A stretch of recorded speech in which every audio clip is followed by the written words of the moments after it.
heureux d'accueillir les internautes, soyez vraiment les bienvenus. On est bénis de vous savoir chaque dimanche avec nous. Et là où vous êtes, vous pouvez aussi recevoir le message de la parole de Dieu. Et vous pouvez vivre une vraie bénédiction, celle que le Seigneur réserve à ses rachetés. Soyez tous bénis. Sans plus tarder, on va faire une première lecture pour introduire notre message de ce matin. Et on va le faire dans l'Épître aux Galates, chapitre 4, verset 19.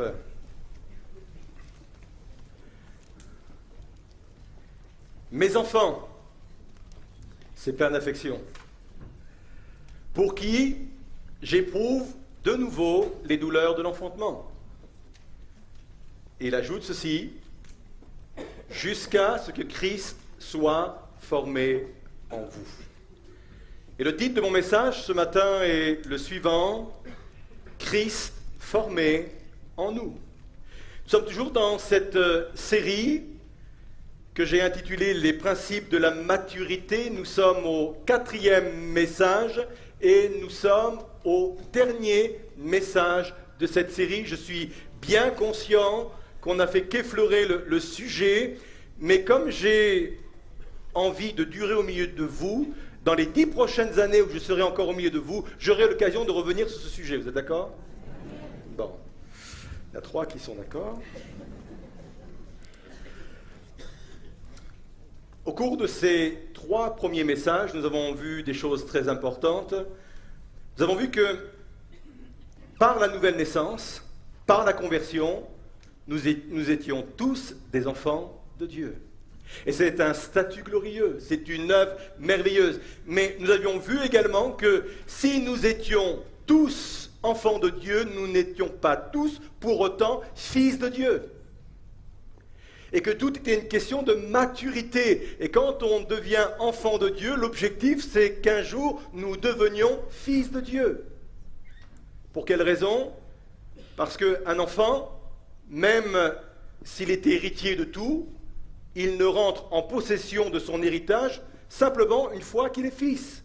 Avant, il a un tuteur, avant, il a un administrateur, il ne peut pas posséder tout ce que son père, ou pour ce qui nous concerne, ce que Dieu nous a donné. Pour cela, il faut s'affranchir de l'enfance, devenir mature en étant que fils. D'où l'importance de grandir. Nous avions vu également que c'est important de devenir fils parce que ce sont les fils qui nous rendent victorieux. Nous avons vu également que c'est avec des fils qu'on peut bâtir. Nous avons vu également que la révélation de Dieu, la révélation du royaume de Dieu vient par des fils. La Bible dit que le monde attend la révélation des fils. Le monde n'attend pas la révélation des enfants de Dieu. Je ne joue pas sur les mots. Le monde attend la révélation des fils de Dieu. Nous avions vu également que c'était important, et ça c'était le message de dimanche dernier, de devenir des pères. L'Église a besoin d'avoir en son sein des pères spirituels. Des pères qui renoncent à vivre pour eux-mêmes et qui ont l'objectif de vivre aussi pour les autres. Nous avons vu également la semaine dernière que nous avions besoin de pères parce que les pères sont capables d'investir dans les autres. Et nous avons vu également que les pères devaient être aussi des modèles inspirants pour nous, sans père, sans repère. Et c'était important qu'il y ait au milieu de nous des hommes, des femmes qui deviennent des pères et des mères spirituels. Je ne vais pas refaire toute la prédication ou toutes les prédications. Il y a vraiment une faveur qui est extraordinaire, c'est qu'on a la possibilité de revenir sur le site internet ou au site Top Chrétien ou sur YouTube pour réécouter toutes ces prédications. Et c'est bien de revenir sur cela afin de s'enrichir. Parce que quand on réécoute une prédication, on retrouve des choses nouvelles. Alors nous allons voir aujourd'hui le summum de la maturité. Ce vers quoi il faut tendre, ce à quoi il faut aspirer. Et je vais commencer par vous donner une dernière définition de ce qu'est la maturité spirituelle.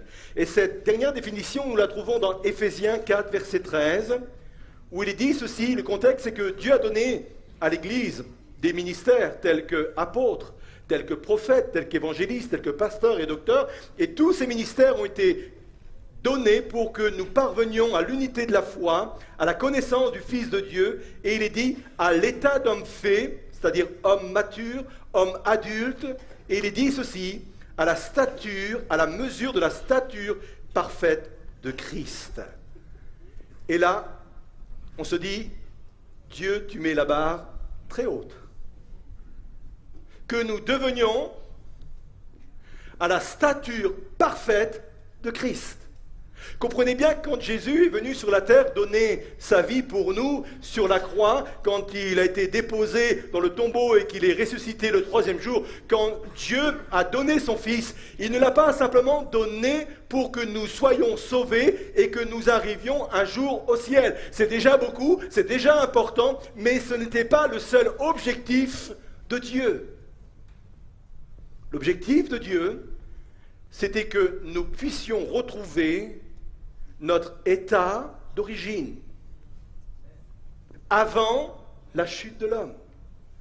Il y a un texte qui en parle d'une façon admirable, et quand je le lis, il m'impressionne toujours, c'est dans le livre des Psaumes, au chapitre 8, versets 5 et 6, il est dit ceci, « Qu'est-ce que l'homme pour que tu te souviennes de lui, et le Fils de l'homme pour que tu prennes garde à lui. » Écoutez bien ceci, tu l'as fait de peu, inférieur à Dieu. Une autre version dit, il en a fallu de peu.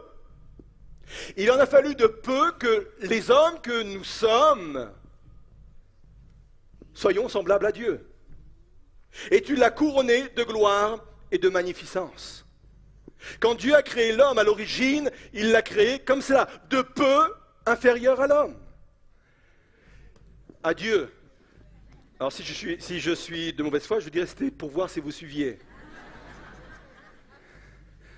Mais ce n'est pas le cas, c'est une erreur. La preuve, vous suivez, hein, c'est bien.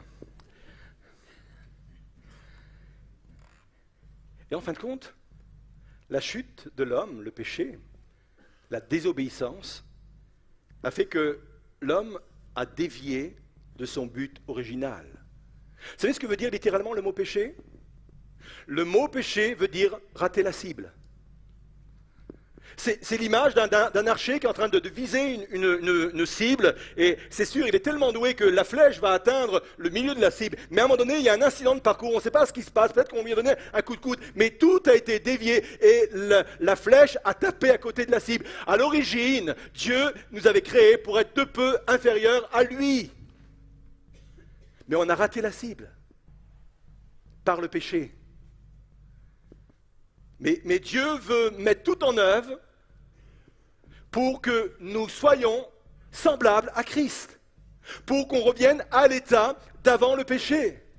Et j'aimerais vous dire que pour cela, il n'attend pas que nous arrivions au ciel, mais il veut commencer cette œuvre dès aujourd'hui, dans ce monde, sur cette terre et dans nos vies.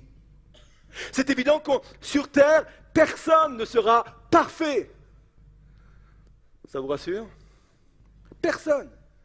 Nous n'aurons la perfection qu'une fois arrivés au ciel. Mais avant d'arriver au ciel, Dieu veut que nous puissions croître, nous développer, nous transformer, être de mieux en mieux à la ressemblance de Christ, parce que de cette manière, nous allons pouvoir impacter le monde et que le royaume de Dieu va aussi s'établir dans ce monde.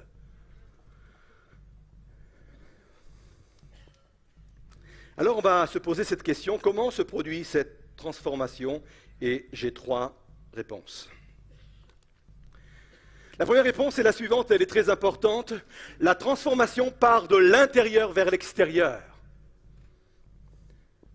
Il existe dans le Nouveau Testament au moins 2 mots pour parler de transformation. Et ces 2 mots, nous les retrouvons d'une façon superposée dans Romains chapitre 12, verset 2, où il est dit ceci, « Ne vous conformez pas, conformez, au siècle présent, mais soyez transformés par le renouvellement de l'intelligence. » Et nous trouvons, au travers de ces 2 mots que sont conformés, transformés, nous trouvons les 2 mots que nous trouvons dans le Nouveau Testament pour parler de la transformation.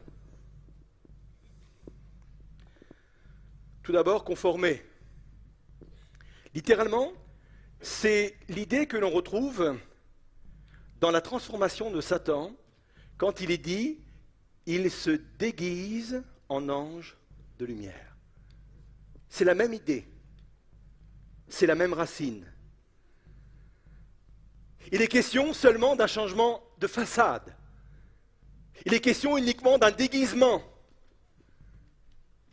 Le diable, c'est se transformer, c'est ressembler même à Christ, c'est ressembler à un ange de lumière uniquement parce qu'il a changé l'extérieur. Et j'aimerais vous dire que c'est facile de se conformer aux règles, même si c'est les règles d'une église.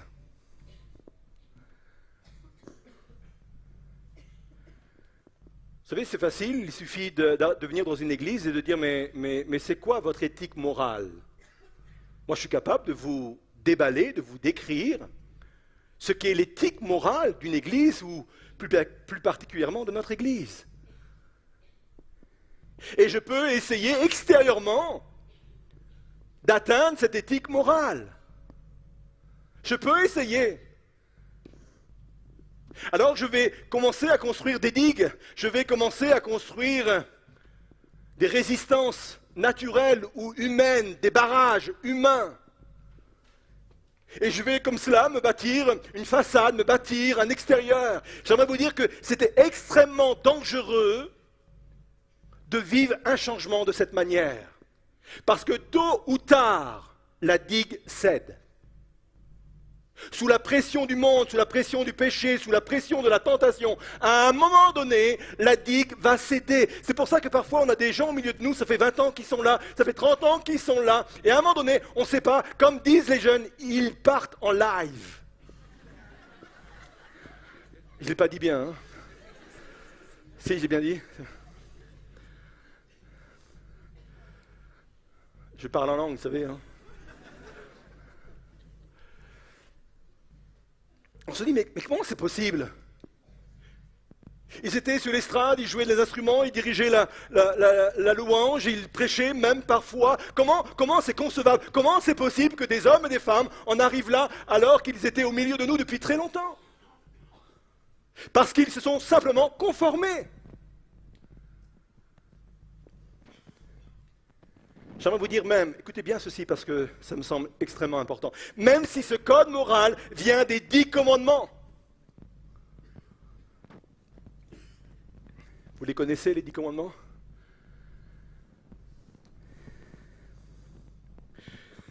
Les 10 commandements sont des bons commandements, hein. Ne pas tuer, c'est toujours valable. Hein.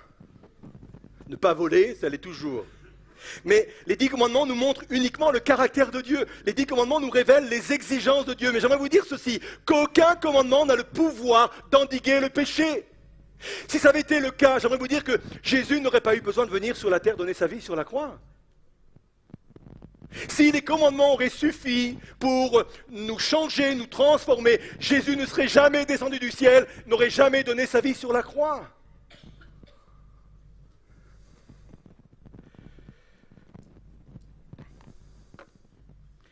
Ne vous conformez pas. Mais si ma transformation se passe uniquement à me conformer à des règles, rien ne se passe. Alors le deuxième mot qui est employé dans le Nouveau Testament pour parler de transformation, c'est le mot métamorpho, qui a donné le mot en français métamorphose. Et ça suggère une transformation totale provenant de l'intérieur vers l'extérieur, de l'intérieur de l'être. Et c'est ce dont nous avons besoin.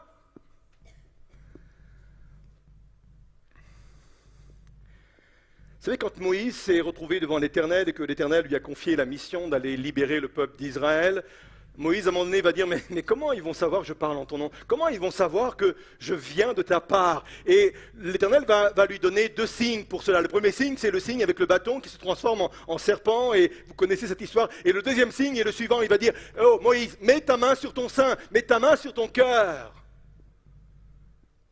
Et qu'est-ce qui va se produire? La main va devenir lépreuse.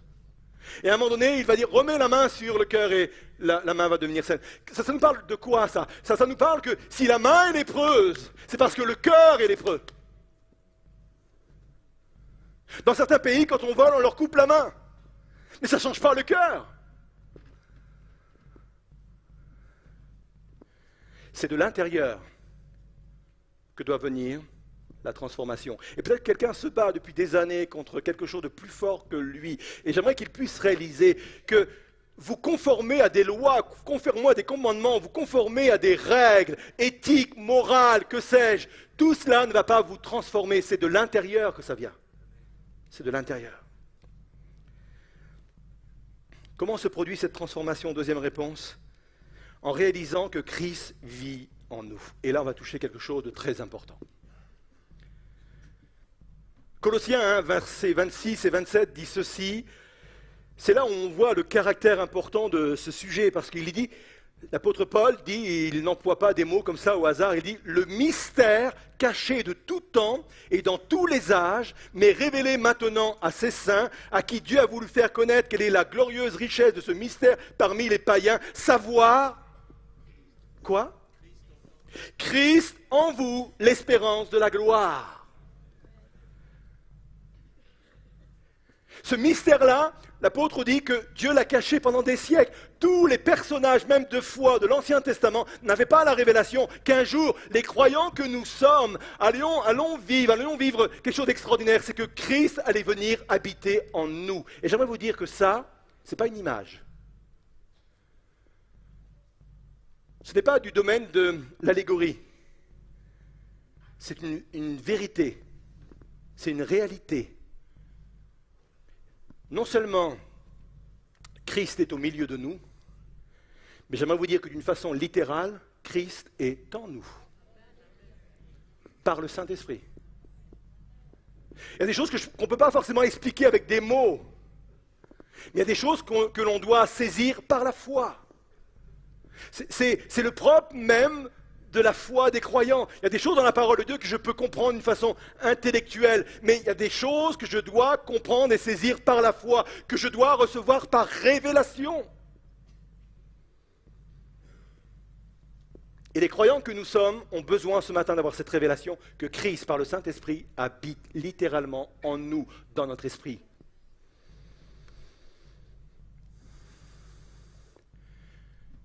Je ne sais pas si on réalise ce privilège. Les croyants de l'Ancien Testament n'avaient pas ce privilège. Ils avaient une relation uniquement extérieure. Et on comprend mieux des paroles comme celle du psalmiste quand il dit « Du bout de la terre, je crie à toi ». On les comprend, cette parole. Même si Dieu pouvait vraiment s'approcher très près des personnes, même si la personne pouvait sentir très proche la présence de Dieu. Mais le psalmiste avait raison de dire, mais du bout de la terre, je crie à toi, parce que même si Dieu peut être tout près de moi, à ce moment-là, il ne pouvait pas être dans le croyant. Nous vivons une grâce extraordinaire. Et c'est cette révélation que Christ est en nous qui nous permet d'atteindre la maturité spirituelle. Et pour étayer cela, je vais prendre l'exemple de ce que Paul écrit à l'église de Corinthe. L'apôtre Paul commence par expliquer le potentiel qu'il y a en eux, et il le fait au travers du chapitre 1 et verset 4, quand il dit ceci, « Je rends à mon Dieu de continuelles actions de grâce à votre sujet, pour la grâce de Dieu qui vous a été accordée en Jésus-Christ, car en lui, et ça c'est le potentiel, car en lui, vous avez été comblés de toutes les richesses qui concernent la parole de la connaissance. » Il est en train de faire le bilan, il est en train de faire l'état des lieux. Il dit, à partir du moment où nous sommes nés de nouveau, à partir du moment où nous sommes enfants de Dieu, il y a en nous tout ce potentiel. Nous avons été comblés de toutes les richesses qui concernent la parole de Dieu. Mais il va ajouter ceci, que malgré cette réalité, il est obligé de constater que les choses ne fonctionnent pas comme elles devraient fonctionner. Et il le dit dans 1 Corinthiens 3, verset 1. Pour moi, frère, et là on est en plein dans la maturité, ce n'est pas comme à des hommes spirituels que j'ai pu vous parler, mais comme à des hommes charnels, comme à des enfants en Christ. Et là, on parle de maturité. Je vous ai donné du lait, non de la nourriture solide, car vous ne pouviez pas la supporter et vous ne le pouvez pas même à présent, parce que vous êtes encore charnels. Et comment voit-il qu'ils n'ont pas grandi spirituellement, qu'ils sont immatures spirituellement? En effet, puisqu'il y a parmi vous de la jalousie et des disputes. N'êtes-vous pas charnel? N'êtes-vous pas bébé spirituel? Ne marchez-vous pas selon l'homme? Alors d'un côté, il fait le constat, le potentiel qu'il y a dans l'homme, et de l'autre côté, il dit, on en est loin d'être là. Et l'apôtre explique que cela est dû à un manque de révélation. Un peu plus loin, au verset 16, toujours au chapitre 3, il dit ceci, « Ne savez-vous pas ?» Et là, on est en plein dans la révélation. Il dit, ce dont vous avez besoin pour entrer pleinement dans votre potentiel, pour que vous puissiez grandir dans la maturité spirituelle, c'est ce type de révélation. Ne savez-vous pas que vous êtes le temple de Dieu et que l'Esprit de Dieu habite en vous? Il est en train de leur dire, si vous saviez que Christ habite en vous, vous n'auriez pas de dispute. Si vous saviez que Christ est en vous, vous n'auriez pas ces jalousies. Et là, on touche un point essentiel, c'est le domaine de la révélation. On ne peut pas faire l'économie de cela. À un moment donné, il y a un lâcher-prise à faire. Il y a à se dire, il y a des choses que je peux comprendre avec mon entendement, il y a des choses que je peux comprendre intellectuellement parce que je ne suis pas bête, j'ai fait des études, je suis allé à l'école, je sais que 1 plus 1, ça fait 2. Bref, je sais prendre du recul par rapport à cela. Mais j'aimerais vous dire qu'il y a un moment donné, on arrive au bout du système. Et qu'on n'a pas d'autre choix que de comprendre les réalités spirituelles par révélation.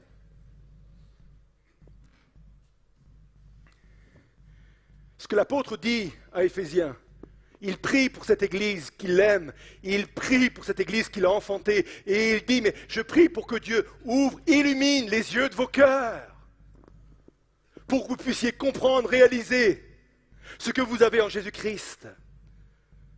Et j'aimerais vous dire que ça, c'est l'étape de votre prochaine maturité, c'est avoir cette révélation que Christ est en vous, parce que quand on a cette révélation-là, naturellement, Christ peut se former en nous. Le caractère de Christ peut s'exprimer en nous. Nous pouvons dire, comme l'apôtre Paul a pu le dire ailleurs, ce n'est plus moi qui vis, c'est Christ qui vit en moi. Mais pour arriver à cet état de fait, il faut avoir cette révélation.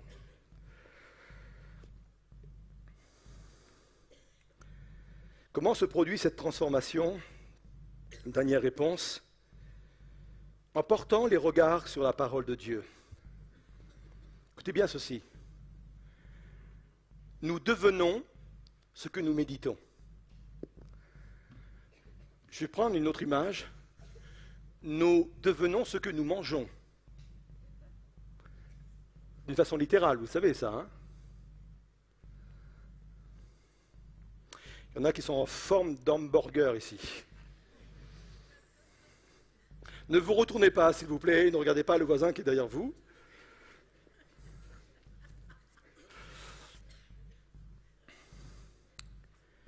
Je voudrais vous faire découvrir ce verset. Vous l'avez sans doute lu à plusieurs reprises, mais j'aimerais que vous puissiez avoir un nouveau regard sur ce verset de 2 Corinthiens, chapitre 3, verset 18, où il est dit ceci.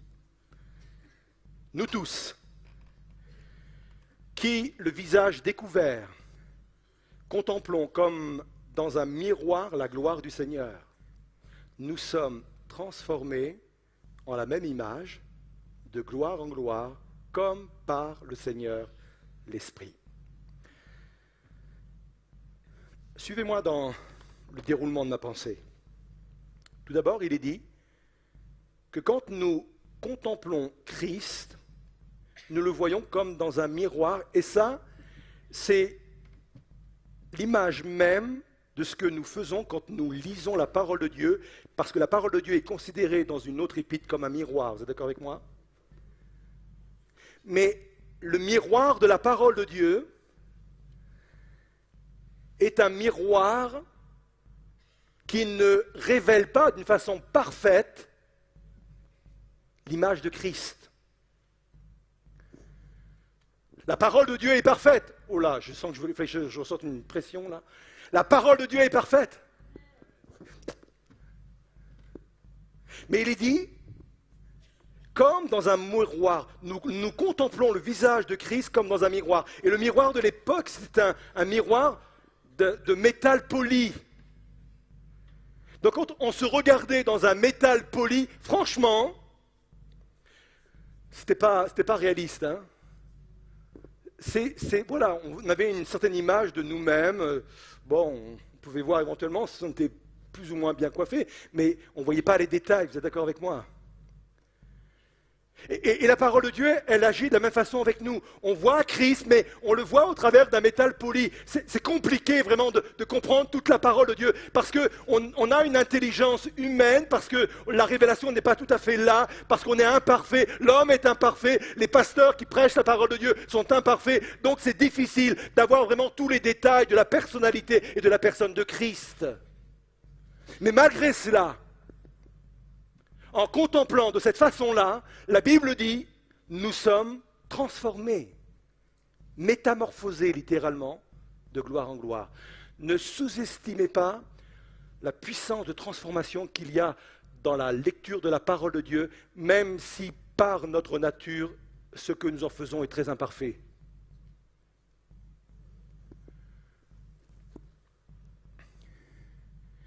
C'est pour cela qu'il est dit,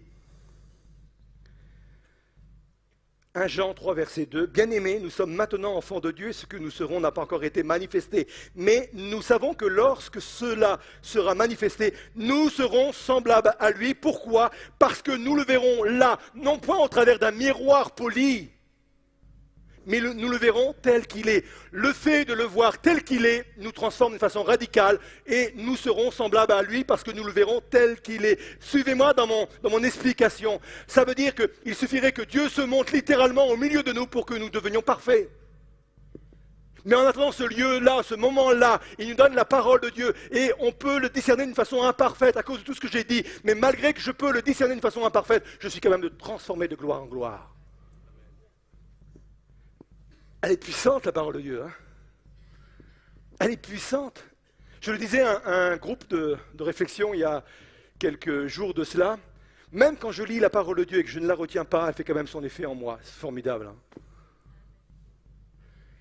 Combien sont capables de dire ce qu'ils ont lu dans leur Bible lundi ? Moi, pour ceux qui l'ont lu.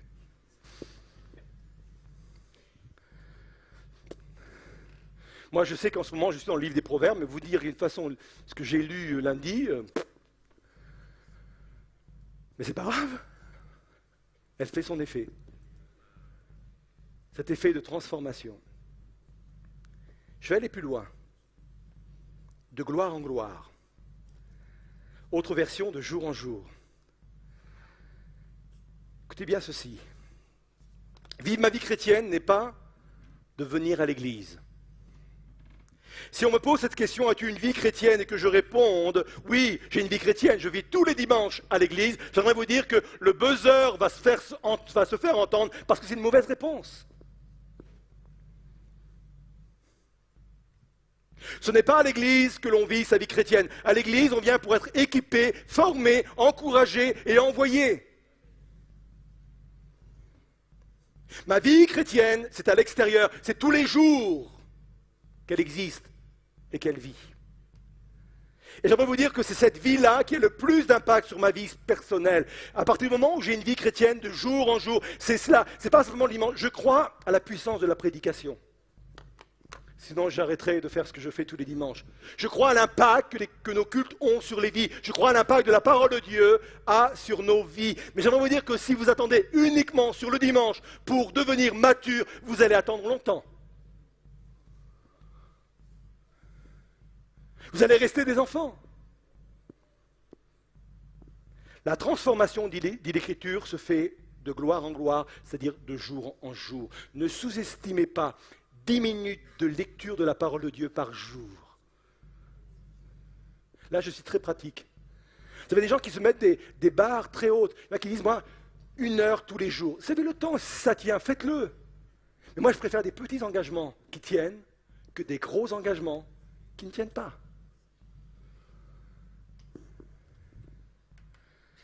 Alors ceux qui arrivent à lire pendant 1 heure et qui le font déjà depuis 10 ans, continuez. Hein. Mais pour vous qui avez du mal à tenir vos engagements, j'aimerais vous dire, commencez par 10 minutes. J'aimerais vous dire que 10 minutes où nous voyons Christ, où nous contemplons Christ au travers de la parole, 10 minutes par jour, va vous emmener vers la maturité.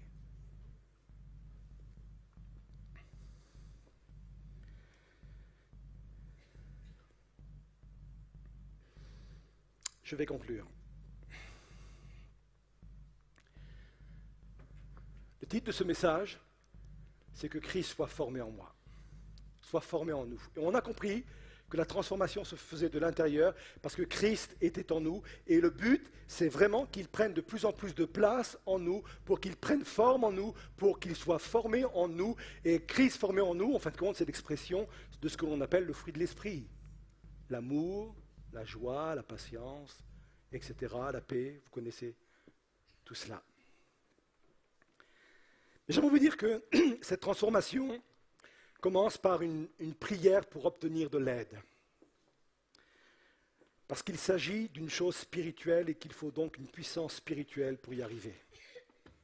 Quand je comprends que ma transformation intérieure est spirituelle, je dis, Seigneur, avec mes propres efforts, avec mes petits bras, mes petits poignets, je ne peux pas y arriver. Alors Seigneur, ma première prière, et c'est peut-être la prière que je dois faire ce matin, c'est de dire, Seigneur, viens-moi en aide. Viens m'aider. Vous qui êtes en train de vous battre ou combattre quelque chose qui vous ramène toujours en arrière, quelque chose qui vous affaiblit constamment, quelque chose qui vous fait perdre votre cible.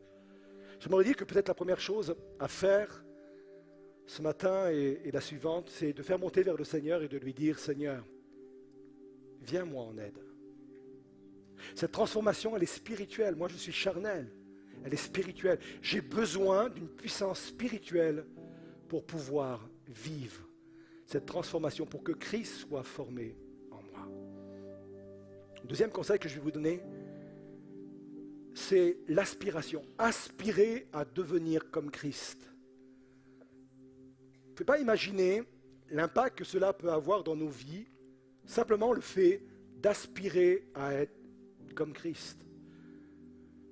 À un moment donné, l'apôtre Paul est en train de se battre aussi contre quelque chose qui est plus fort que lui. Il dit ceci, et ça nous parle vraiment d'une façon très précise. Il dit, parfois, j'ai envie de faire le bien, mais je fais le mal. Je ne fais pas le bien que je voudrais faire et je fais le mal que je ne veux pas faire. Et là, je pense que dans ces paroles, on se reconnaît tous. On n'est pas toujours fiers de nos semaines. Le soir, quand on rentre à la maison, on n'est pas toujours fier de la journée que l'on a vécue. J'aurais tant de fois envie d'accomplir le bien, je fais le mal. Et à un moment donné, il va manifester une aspiration. Il va dire, mais qui va me délivrer de cela? Qui va me délivrer de ce corps, de cette mort? Et on revient toujours à la même chose. Grâce soit rendue à Dieu par Jésus-Christ, notre Sauveur. Et ça commence par une aspiration, de dire, Seigneur, je veux te ressembler. Je veux devenir ce que tu es. Jean-Baptiste a manifesté la même aspiration. Quand à un moment donné, il voit Jésus venir à lui, et il commence à discerner qui est Jésus. Il voit Jésus dans toute sa splendeur, il voit Jésus dans toute sa grandeur. Et à un moment donné, il y a une aspiration qui va naître au-dedans de lui. Il va dire, il faut qu'il croisse et que je diminue. Et l'ordre chronologique est très important. Il ne dit pas, je dois diminuer pour qu'il puisse croître, mais il faut qu'il croisse pour que je puisse diminuer. Écoutez bien ceci. Si j'inverse cette aspiration-là, je tombe dans le fait de me conformer aux règles, à une règle morale. Faire tout pour diminuer mes aspirations qui ne sont pas bonnes, mon caractère qui n'est pas bon. Mais ce verset dit, plus tu vas laisser Christ se former en toi, plus tu auras la possibilité de diminuer naturellement. Et tout est là. Tout est là. Je vais vous inviter à vous lever à votre place. Et on va conclure cette série sur la maturité avec une remise en question devant le Seigneur et de lui dire, Seigneur, il y a plein de choses que j'ai entendues, Seigneur Jésus. Je veux vraiment devenir comme toi. Aide-moi, Seigneur Jésus, à ce que tu sois formé en moi, Seigneur Jésus. Je reconnais que ce que nous avons partagé aujourd'hui renferme de grandes vérités, des vérités qui mériteraient peut-être d'être approfondies, mais je vous invite à revenir sur le message dans la semaine et de demander à Dieu de vous révéler encore des vérités par rapport à ce que nous avons partagé. Parce qu'il y a une puissance à recevoir par rapport à tout ce qu'on a partagé, une révélation qui vient de Dieu. Pendant que nous sommes dans le recueillement, peut-être qu'on a besoin de dire au Seigneur, Seigneur, je suis né de nouveau, je me suis repenti, je t'ai donné ma vie, je t'ai donné mon cœur. Avant j'avais un chemin qui se détournait de toi, où je te tournais le dos, j'ai fait demi-tour, je me suis tourné vers toi. Tu as créé en moi un esprit nouveau. Et je veux croire que tu vis en moi. Et je prie avec vous ce matin pour qu'il y ait cette révélation. Ne savez-vous pas que vous êtes le temple du Saint-Esprit? Je prie pour que le Saint-Esprit révèle à votre esprit qu'il habite et qu'il demeure en vous. On ne peut pas l'expliquer, on ne peut pas le comprendre avec notre intelligence, mais on le saisit par la foi. Christ habite en moi. Cette révélation va me transformer. Cette révélation va me conduire vers la maturité spirituelle. Je veux réaliser également que c'est vraiment de l'intérieur que la transformation doit se faire.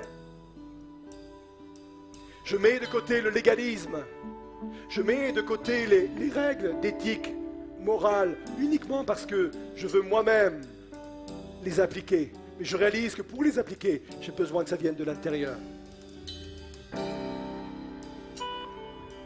Je réalise également que j'ai besoin de contempler de mieux en mieux et plus souvent ta gloire, ta face, ta personne, dans ce miroir qu'est la parole de Dieu. Même si je discerne d'une façon imparfaite, à cause de ma nature humaine, à cause de mon manque de connaissances, même si je ne vois que d'une façon imparfaite qui tu es, néanmoins, il y a cette puissance de transformation, de gloire en gloire. Merci Seigneur pour cette œuvre. Merci Seigneur pour cette œuvre. Viens te manifester dans nos vies, dans nos cœurs ce matin. Viens nous révéler ta vérité. Viens nous révéler, Seigneur, ta parole. Tu le fais avec puissance et avec force dans le nom de Jésus. On reste dans le recueillement, on va chanter pendant ce temps le chant qui est préparé et on laisse vraiment la parole de Dieu faire son œuvre dans nous.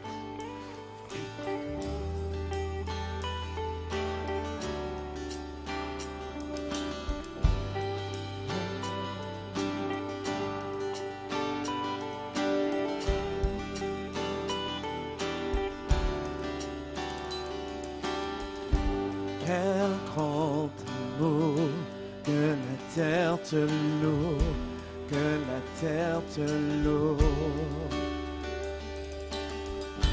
Tu es venu délaissant ta gloire pour nous sans espoir. Le seul chemin est en toi, Jésus, le seul chemin est en toi, Jésus. Tu es le Dieu victorieux. Tu règnes, tu vis, ô majesté. Que ton saint nom soit élevé. Jésus, Jésus, tu vis en nous.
découragez pas parce que chaque semaine, il y a peut-être toujours le même péché ou la même tentation qui frappe à votre porte. Ne vous découragez pas. Nous servons et nous avons en nous le Dieu victorieux. Et je voudrais qu'on puisse le faire comme une proclamation, peut-être même comme une inspiration, comme une prière. Seigneur, tu règnes, tu vis en nous. Seigneur, tu règnes parce que j'ai été offert ma vie, parce que je t'ai donné ma vie. Non seulement je t'ai choisi comme sauveur, mais je t'ai choisi également comme Seigneur. Tu règnes, tu vis en nous, Seigneur. Et parce que tu règnes, tu vis en nous, tu es